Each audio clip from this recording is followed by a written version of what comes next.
So when I was young, my family moved around a lot, and I went to 5 schools in 7 years.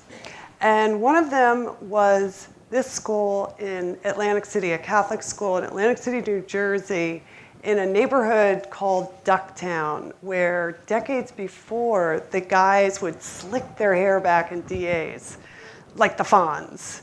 And this is about half my class. We're missing all the boys. But that's me, and that's my 6th grade teacher, Sister Raquel. Now, Sister Raquel was not like the other nuns who would make us sit with the devil in the coat room if we acted up in class. She wasn't the flying nun, and she wasn't Maria from The Sound of Music. We were not joining hands and singing raindrops, roses, raindrops on roses. But something remarkable happened to me in her classroom. Sister Raquel would have people come visit us. And these were regular people from the community. We had a baker and a cop and a doctor. And we would be encouraged to ask them questions about their lives and about their jobs. One time, a girl came and she wasn't much older than us. And it was a real shock to us because months before, her father had shot up the whole family and killed himself. And she had been blinded by a bullet to the head, but she survived. And I felt in our classroom, she was wary of a room full of strangers, and we were wary of someone who had suffered so much. What could we possibly ask her? But someone got started up in the front and asked, "Are you back in school yet?" And she said, "No." And then somebody else asked, "Did you have to move out of your home?" And she said, "Yes." So my turn came, and I was really nervous, but I was a voracious reader, and I decided to ask her about a book that she held clutched to her chest. So I said something like, "Do you like to read?" And she nodded. And I thought, okay, that's going to be that. But then she spoke up, and she said, "It's hard to read now because I'm just learning Braille."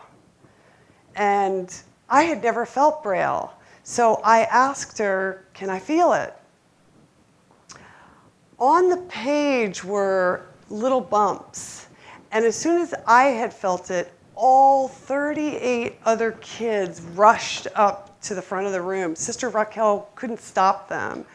And surrounding her, we felt the pages of her book and asked more questions. And I remember that moment. In our curiosity, we had made her one of us. So curiosity is a funny thing. In the classical era, someone who was curious was considered a hazard to society. And you can think of Pandora. Pandora was given a box of special gifts by the gods and told, "Never open the box." But women and gods telling them what to do not have a great history, and so Pandora, like any of the rest of us, opened the box. And when she did, out flew all the evils of the world. Only hope was left inside. The Christians had, I would say, an even crazier view of curiosity. To them, it was a sin, a moral vice that started with Eve ripping off the tree of knowledge and went straight through to the early scientists who were condemned as heretics. But a culture or a company or a classroom that represses curiosity suppresses inquiry. And we know that when no one asks questions, no progress can be made. The status quo remains. So it wasn't until a little bit later, when attitudes started to shift about curiosity, that these attitudes actually changed. And poster boy for curiosity, Leonardo da Vinci, I think of him as a proto-hippie, because da Vinci felt free to not just feel curious, but to act on that curiosity. And how did he do it? He didn't rely on the ancient texts. So he observed the world for himself with an open mind, and he turned his attention with care to a staggering range of topics. I couldn't even tell you all of them, but it starts with aerodynamics and straight on through to zoology. And I'm a word nerd, so I did have to look up the etymology of curiosity. Curiosity comes from Latin, cura. Cura means care. And it's the same root as curator, one who looks after obligation or objects with care. And it was this caring accumulation of knowledge with people collecting objects in elaborate curio cabinets and recording their findings that made such a difference in curiosity. And really, they were admired as having what was known as a habit of curiosity. So what is curiosity? We've heard a lot about it today. Researchers curious about curiosity have found that it's located deep in the center of the brain that's connected to our self-preservation as well as our neural reward system. So this is great news. We are wired for our curiosity to protect us and give us pleasure. And one pair of neuroscientists have even coined a new term for us humans. So now we're not just carnivores or omnivores or herbivores, but we are infovores. And luckily, my husband is an infovore too. So about 3 years ago or so, he came home with an idea after a very rigorous yoga class for a book. And he said, why don't we go straight to people who've achieved great things and ask them, how do you do what you do, and how do you do it so well?